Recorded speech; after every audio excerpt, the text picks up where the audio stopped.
Les décisions issues du Conseil des ministres de ce mercredi 15 janvier 2025, qu'a présidé le chef de l'État, M. Patrice Talon, relèvent essentiellement du chapitre des communications et en voici la teneur. En point 1. Approbation de la politique nationale de financement du développement, PNFD 2025-2033.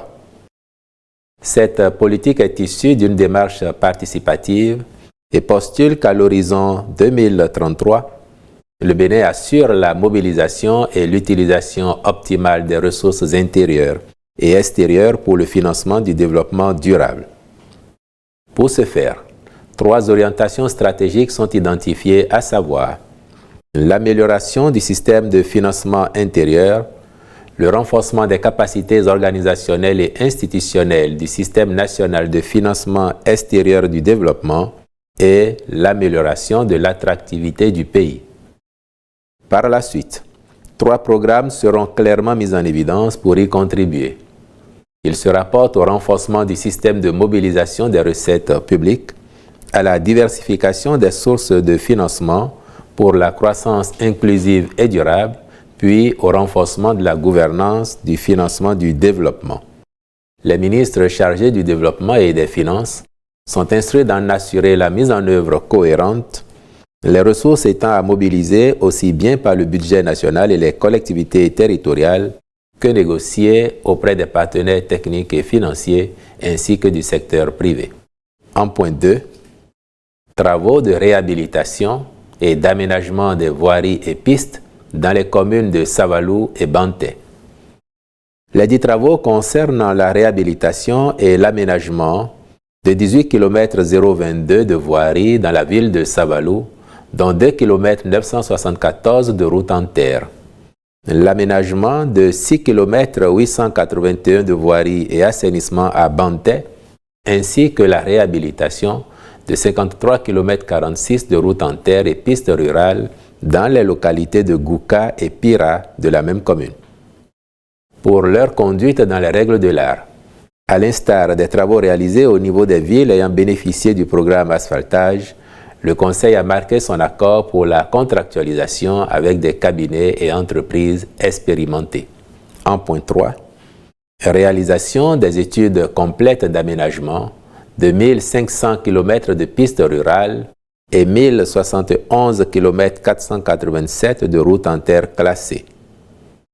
Ces études interviennent dans le cadre de la mise en œuvre du programme de réfection des pistes rurales et de routes en terre classées, campagne 2024-2025.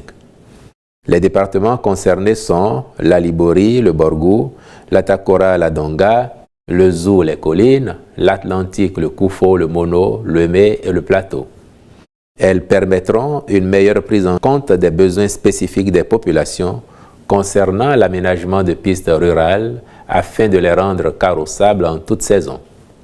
Ainsi, les dites études, en plus de celles réalisées au titre de la campagne 2023-2024, serviront de base au programme d'aménagement des pistes rurales et routes en terre classées, projeté à partir de la campagne 2025-2026 en application de la nouvelle stratégie nationale de l'entretien routier. En point 4, agrément au Code des investissements.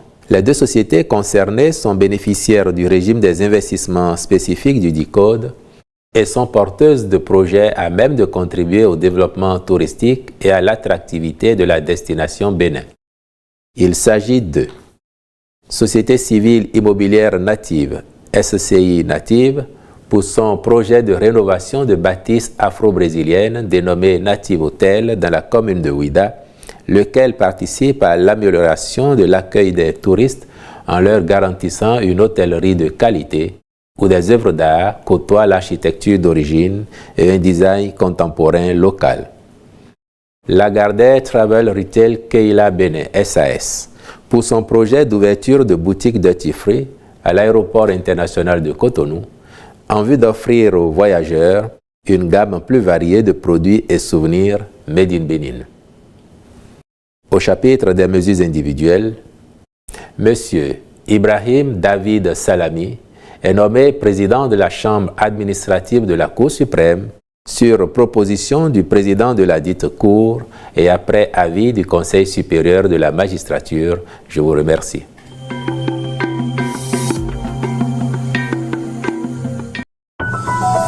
IBIS TV, créé pour inspirer.